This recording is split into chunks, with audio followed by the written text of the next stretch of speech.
Des coups de filet à Marseille, Roubaix, Carpentras, Pau, Valence et ailleurs. À l'heure du laitier, 10 personnes ont été interpellées.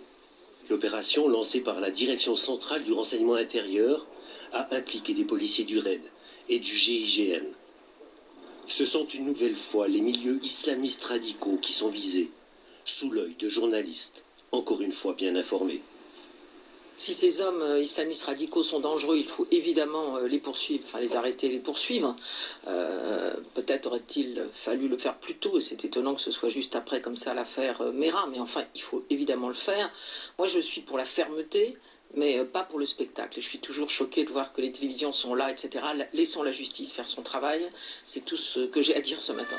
8 des personnes arrêtées présenteraient un profil similaire à celui du tueur de Toulouse et de Montauban, décrit encore aujourd'hui comme un loup solitaire. À 18 jours du premier tour, le ministre de l'Intérieur se défend de toute arrière-pensée. Est-ce que c'est parce qu'il y a une élection présidentielle ou une élection quelconque que nous allons cesser d'œuvrer pour la sécurité des Français? Certainement pas. Il y a une effervescence qui se crée. Il y a des gens qui, plus nombreux, prennent fait et cause pour Mera. Cette nouvelle vague... Bonjour à tous. Dans cette nouvelle vidéo, je vais vous dire quelques mots sur le procès Mera qui, bien entendu, est surmédiatisé, car nos chers médias semblent en fait mettre l'accent sur la nature djihadiste du prévenu, qui, comble de l'ironie, n'est pas le véritable accusé, Mohamed Mera, mais son grand frère Abdelkader Mera, soupçonné d'avoir été l'un des complices. Dans la petite vidéo que vous venez de voir, comme c'est expliqué, comme par hasard, les journalistes sont toujours là lorsque les policiers mènent des actions pour arrêter les complices islamistes de certaines organisations. Et ce n'est pas par hasard, à quelques semaines des élections présidentielles de 2012, c'était un peu logique que nos ministres et notre gouvernement se fassent de la, comment dire, de la propagande, parce qu'à travers ce genre d'image, on flattait l'électorat d'extrême droite pour qu'ils viennent voter pour la droite. Donc vous voyez, même à travers les images qu'on vous diffuse, on vous manipule sans que vous vous en rendiez compte, bien que certains le voient. Beaucoup d'entre vous restent influençables par ce genre d'image. Et c'est ce qu'il faut savoir, c'est qu'avant chaque échéance électorale, vous aurez ce genre de montage vidéo. Enfin, montage vidéo, non. On provoque des descentes de police et on invite les journalistes pour qu'ils viennent filmer. Ensuite, on sait très bien que ce genre d'image va être diffusé à la télé, à la radio et un peu partout. Et ainsi, on va vous influencer pour que vous votiez pour tel ou tel parti. En règle générale, c'est souvent ce genre d'images vous pousse à voter pour les partis de droite, voire d'extrême droite. Bon, je reviens à l'affaire Mera. Après 4 années d'instruction, le procès des crimes terroristes de Mohamed Mera, commis à Toulouse et à Montauban en mars 2012, arrive devant une juridiction pour 5 longues semaines. Donc elle a commencé le 2 octobre 2017. Dans le box des accusés, le fantôme de Mohamed Mera, représenté par son grand frère Abdelkader Mera, renvoyé aux côtés d'un ancien délinquant notoire, Feta Malki, à 34 ans. Celui-ci, d'après ce que l'enquête nous dit, aurait reconnu avoir fourni des armes aux tueurs toulousains. Mais bon, il nie avoir été au courant de leur finalité. Je pense que s'il avait été au courant de ce qu'il allait faire, il ne l'aurait pas vendu. Rappelons tout de même que Mohamed Mera avait été tué par le RAID, l'unité d'intervention de la police nationale, dans son appartement lors de l'assaut lancé contre lui au terme de 32 heures de siège, le 22 mars 2012 au matin. En langage plus clair, on assiste à un simulacre de procès où on juge un fantôme. Comme il fallait trouver quelqu'un pour remplacer ce fantôme, la justice va choisir de se porter sur le grand frère de ce Mohamed Mera, qui était Abdelkader Mera. Et avez-vous remarqué que nos médias qui relaient le procès titrent souvent à la une de leurs journaux télévisés, radiophoniques et de la presse écrite le procès Mera, mais on ne donne pas de prénom, sans vraiment préciser que c'est celui du grand frère Abdelkader Mera. C'est une manière indirecte de nous induire en erreur en suggérant à notre inconscient qu'on juge en fait Mohamed Merah. C'est le genre de simulacre de procès où on fait croire à l'inconscient collectif qu'on juge Mohamed Merah. Et pour ne pas se retrouver devant un box des accusés vide, on y installe son grand frère Abdelkader Merah et son complice. Et ainsi, comme je viens de le dire, on induit dans l'esprit des gens l'image d'un faux procès où on juge d'autres personnes à la place du fantôme de Mohamed Merah. Ça, en présence du coupable de tous ces crimes, je pense qu'il n'y avait aucune raison de faire un procès. Si ce n'est celui de permettre un déballage médiatique qui, exploitant les comptes rendus, n'induiront pas dans la tête des gens qui suivront l'affaire judiciaire l'image du procès d'Abdelkader Merah, mais plus celui de la religion islamique, je pense. D'ailleurs, cet aspect médiatique manipulateur vous explique entre autres pourquoi certaines informations liées au procès qui devaient rester dans le secret de l'instruction avaient été transmises aux médias. Par qui, me direz-vous? Probablement par des fonctionnaires de police ou de certains de leur hiérarchie qui vouent une haine aux religieux, quels qu'ils soient, que ce soit islamistes ou chrétiens. Ce sont souvent des fonctionnaires d'obédience franc-maçonne qui ont cette fâcheuse tendance à contacter le réseau médiatique afin de lui divulguer des informations qui alimenteront par la suite cette vague islamophobe qu'exploiteront nos politiques pour essayer de légiférer sur de nouvelles lois ultra-sécuritaires. Et pendant qu'on nous amuse avec tout ce déballage d'informations liant une affaire judiciaire, les vrais problèmes sociaux du pays sont occultés, voire non résolus. Dans l'affaire Merah, c'était pas les problèmes sociaux qu'on cachait, mais on préparait l'élection présidentielle. Puisque lorsque vous faites des descentes de police et vous invitez les médias, c'est pas par hasard. C'est vraiment pour envoyer une image forte à l'électorat de l'extrême droite. Afin que cet électorat se rabatte sur le parti de droite qui est au pouvoir à cette époque. Qui était au pouvoir à cette époque. Précisons tout de même que sur les 55 témoins qui comparaissent à la barre, 10 ont choisi de comparaître de manière anonyme cachée derrière un écran avec une voix modifiée. Or, le témoignage de l'un d'entre eux, un policier identifié sous le numéro 35, lui va réfuter la thèse du loup solitaire et soutiendra ainsi la culpabilité de la complicité d'Abdelkader Merah. Puisque beaucoup disent que Mohamed Merah agissait seul, c'est ce que je pense.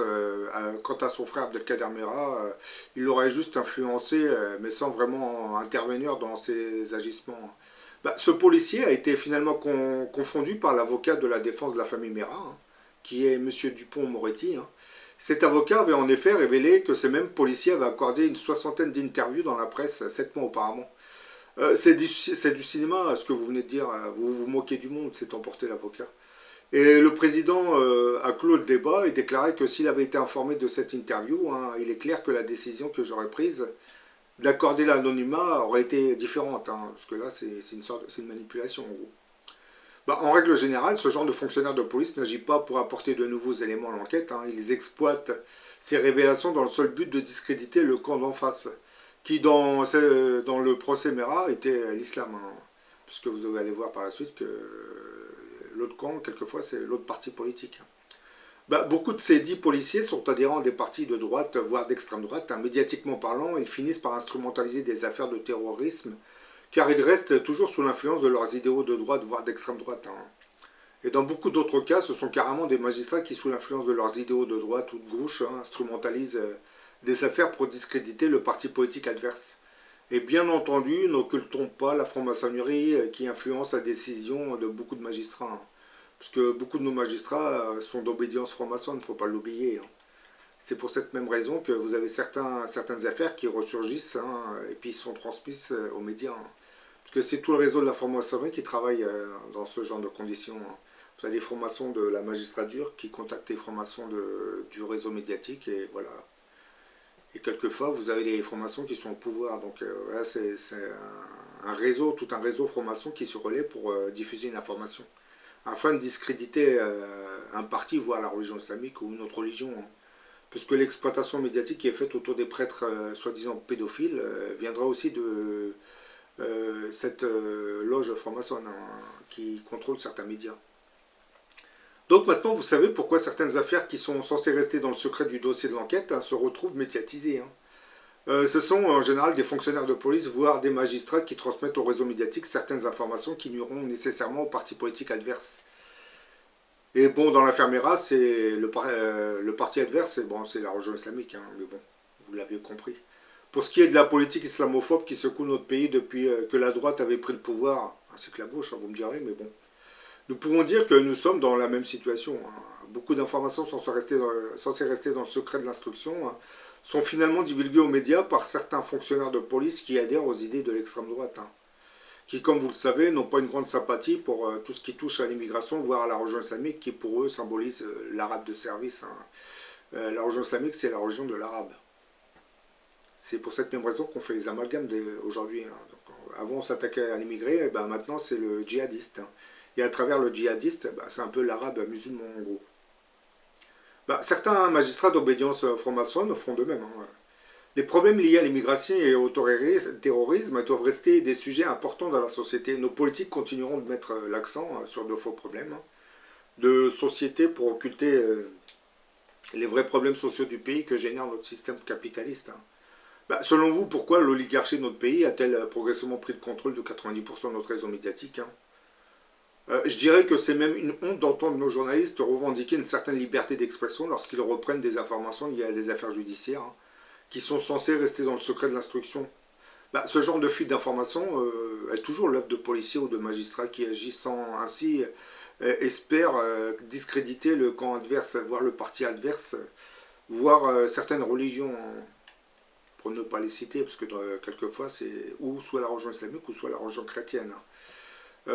Quand c'est le terrorisme, c'est la religion islamique qui est ciblée, et quand c'est les prêtres pédophiles, c'est la religion chrétienne qu'on cible.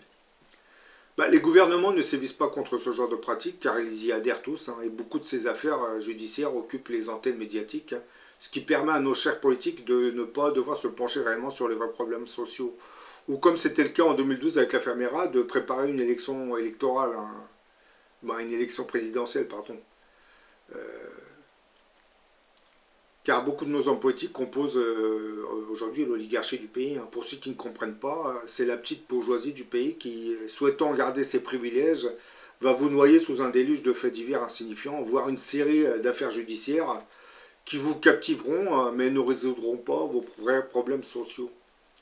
Bah, concernant ce simulacre de procès Mera, et en raison de la légèreté du dossier d'instruction, le fameux accusé Abdelkader Mera, c'est-à-dire le frère de Mohamed Mera qui avait été tué par le raid en 2012, hein, ce Abdelkader Mera subira inévitablement une véritable traque sur sa pratique religieuse, hein, mais qui ne concerne en théorie nullement la cour d'assises spéciale. Bah, là, on comprend que le procès Mera, en fait, serait plus orienté contre le radicalisme religieux, qui, à travers le radicalisme religieux, c'est la religion islamique qu'on cible. Hein. Et d'ailleurs, à ce sujet, je trouve regrettable que nos médias continuent de nous faire croire que ce Mohamed Mera était un djihadiste, alors que l'enquête judiciaire avait découvert le caractère dérangé de l'individu hein, et son attirance pour les plaisirs de la vie. Hein. Comme vous voyez dans la photo, un djihadiste, regardez-le, il était dans une voiture, il s'amusait, monsieur. Alors les médias nous disent que oui, c'est un fanatique religieux. Je veux bien vous croire, mais bon, quand on le voit s'amuser, j'ai des doutes quand même. Hein. Quant à ses antécédents de délinquance, les médias n'ont pas trop insisté dessus. Hein. On avait préféré garder la vision djihadiste que nous avait pondue le ministre de l'Intérieur de l'époque. Hein. Et puis, bon, tout comme les derniers attentats où la majorité des terroristes possédaient des casiers judiciaires énormes. Bah, le ministre de l'Intérieur de l'époque faisait une mise en scène hein, à cette époque, hein, parce qu'on préparait la fameuse élection présidentielle. Hein. Donc, en réalité, il s'était présenté, il a commencé à nous parler de M. Mohamed Mera, mais il n'avait aucune conclusion. Il venait à peine d'être exécuté et que le ministre de l'Intérieur commençait à nous divulguer certaines informations. Bah, des délinquants qui prétendent agir au nom de l'islam, c'est ce qu'on appelle le sens de l'humour du diable, hein, je pense. Et nos médias s'y complaisent complètement. Mohamed Mera était lui-même un délinquant multirécidiviste, hein, condamné à 15 reprises par le tribunal pour enfants de Toulouse, hein, quand il était mineur, hein, dont 4 ou 5 fois pour des faits de violence. Hein. Il présentait aussi des troubles du comportement. Bah, c'est pour vous dire, hein, on nous dit que c'était un djihadiste, le cas c'était un débile mental presque.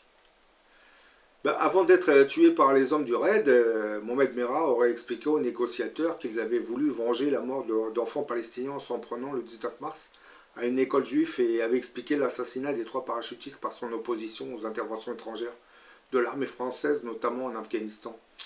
Faisons un peu sa psychanalyse. Bien qu'il ait eu des antécédents de délinquants, Mohamed Merah voulait s'engager dans l'armée, mais il avait été recalé. L'armée française ne voulait pas de lui. En voulant s'engager, il voulait probablement assouvir son penchant de la mort. Hein. Et en intégrant l'armée, il aurait rejoint une sorte d'organisme qui l'autorisait à tuer. Mais comme il fut recalé de l'armée, du moins par l'armée, il en restera frustré. Donc tôt ou tard, il cherchera à se venger de l'armée. Et il est passé à l'action en exécutant ses 3 premières victimes qui étaient des militaires. Hein. Mais comme il ne voulait pas qu'on lie cette exécution des militaires avec le refus de l'armée de l'engager, hein, il va chercher à maquiller ce crime en une action type djihadiste. Hein. Ce qu'il fera en s'attaquant ensuite, par la suite à l'école juive. Et ainsi, il transformera sa frustration en une action djihadiste, hein, qui ne l'était pas à l'origine, hein, puisque il était tellement frustré d'avoir été recalé par l'armée qu'il voulait se venger. C'est pour cette même raison qu'il a commencé à tuer des militaires. Hein. C'est pas pour autre chose. Hein. Quant à sa religiosité, ses amis vous diront qu'il en était très très éloigné. Quand j'ai vu le ministre de l'Intérieur, Claude Guéant, de l'époque nous dire devant toutes les chaînes de télé que cet homme se revendiquait être un moudjahidine, combattant de Dieu et appartenant à Al-Qaïda, je me suis dit, mais quelle mise en scène théâtrale. Nous faire croire à des absurdités alors que ce ministre, Claude Guéant, savait déjà, d'après les rapports que lui avaient fournis les commissariats de Toulouse, que ce fameux Mohamed Merah était en fait un délinquant multirécidiviste. Hein. C'était vraiment faire preuve de mauvaise foi. Hein. Bon, dans cette vidéo, je préciserai tout de même, je dirais à la famille Merah, bien que je n'adhère pas, je n'accepte pas ce que Mohamed Merah a fait. Si j'ai fait cette vidéo, c'est pour dénoncer la manipulation médiatique qui est faite autour de l'affaire Merah. C'est en aucune manière m'attaquer à la famille Merah. D'ailleurs, à ce sujet, je dirais, j'ai été un peu surpris lorsque les médias nous ont dit que la mère de Mohamed Merah défendait son fils. Mais vous savez, quelle mère ne défendrait pas son fils, même en sachant qu'il a été un criminel ou qu'il a tué? C'est une mère, hein. Faut vous mettre dans l'esprit, dans la tête que c'est une mère qui protégeait son fils. Donc nous dire qu'elle protégeait un criminel, non, elle protégeait son fils. Et d'ailleurs elle-même, dans un article, elle avait précisé que son fils, quand entendait des voix dès son plus jeune âge, il commençait à entendre des voix. Donc vous voyez, elle le protégeait, mais bon, elle disait quand même qu'il était un peu dérangé. Mais ça, bon, ça n'a pas été trop surmédiatisé, parce que, comme je l'ai expliqué souvent, nos médias ont tendance à vouloir garder le côté djihadiste de la personne. On n'aime pas trop évoquer les antécédents délinquants, voire complètement psychiatriques de la personnalité. Hein. C'est une manière de nous dire que ce sont des combattants de la religion islamique, mais bon, ce sont des débiles mentaux, en réalité, pour moi. Ce sont des débiles mentaux, voire des délinquants multirécidivistes qui veulent assouvir leur penchant à travers la religion islamique, je pense. C'est la psychanalyse que je me fais de tous ces délinquants qui se lancent dans le djihadisme, soi-disant, alors qu'ils ne connaissent rien du Coran, je pense. Ils ont dû lire une feuille ou deux, du moins. La personne qui les a recrutés leur a fait lire 2 pages où on leur explique que vous devez combattre pour l'islam. Je pense que c'est ça. Sinon, en règle générale, beaucoup de ces délinquants festoyaient et s'amusaient. Certains tenaient des cafés, ça donnait à la drogue. Mais bon, je généralise pas non plus. Hein. Tous les délinquants ne sont pas des djihadistes non plus. Hein. Du moins, ils ne se lancent pas dans le djihadisme. Hein.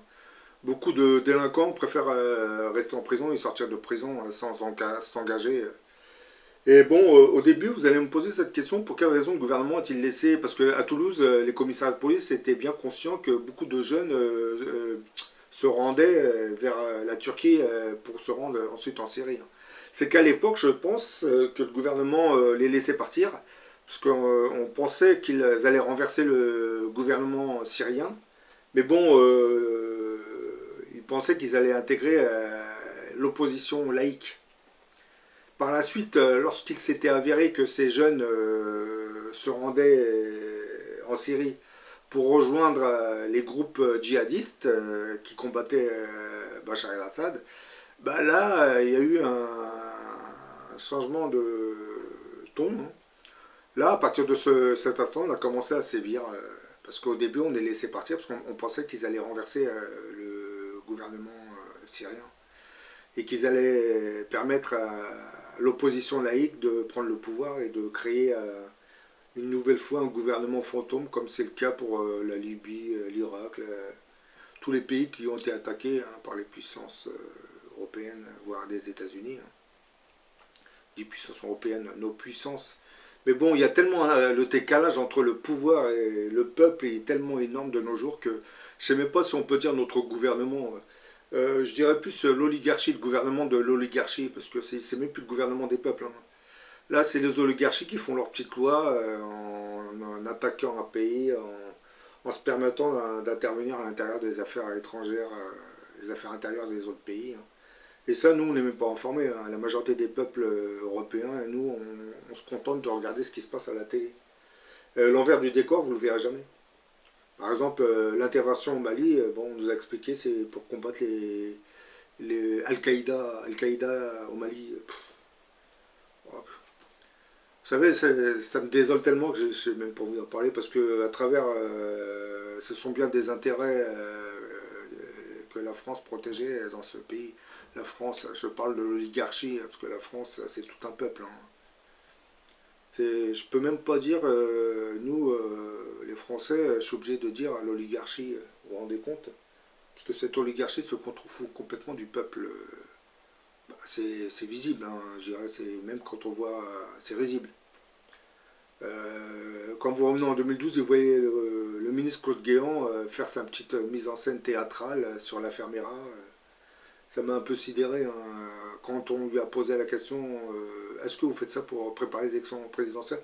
Ah non, mais non, il y a eu une attaque terroriste, donc on intervient. Oui, mais bon, vous êtes obligé d'inviter toute la clique médiatique? Ben non. Vous savez, si les médias sont invités lorsque vous faites des descentes de police quelque part, c'est pas par hasard. Ceux qui ont organisé ça, c'est qu'ils veulent faire passer un message médiatique, non pour intimider les islamistes, parce que vous savez, s'ils veulent faire des attentats, ils vont le faire. C'est plus pour conditionner le peuple pour qu'ils se mettent à voter pour eux. Vous voyez la nuance quand même. Bon, j'espère que cette vidéo vous a intéressé. Je sais que tout le monde ne va pas adhérer à ce que je suis en train de dire, mais bon. Bah, quelquefois, j'essaye d'être le plus neutre et j'ai tendance à dénoncer le mal là où il se trouve en général. Donc, quelquefois, je peux attaquer les régimes arabes, comme d'autres fois, je peux attaquer les oligarchies. Parce que ce soit les oligarchies en Europe ou les régimes sanguinaires qui dirigent certains pays arabes, parce que c'est même plus des gouvernements. Quand vous voyez ce qui s'est passé en Égypte et en Algérie, on est en présence de juntes militaires que nos médias nous présentent comme le progrès. C'est un gouvernement qui lutte contre l'obscurantisme religieux. Je ne sais pas. Lorsque vous avez des militaires qui débarquent dans les villages et ils se mettent à égorger tout un village parce que ce village aurait voté pour le Front islamique du salut en 91, je me pose des questions. Et quand nos médias nous disent que c'est des groupes islamiques armés qui ont massacré des gens qui auraient voté pour eux en 91, je me dis que si je réfléchissais un peu plus, je me dirais qu'il y a un petit problème.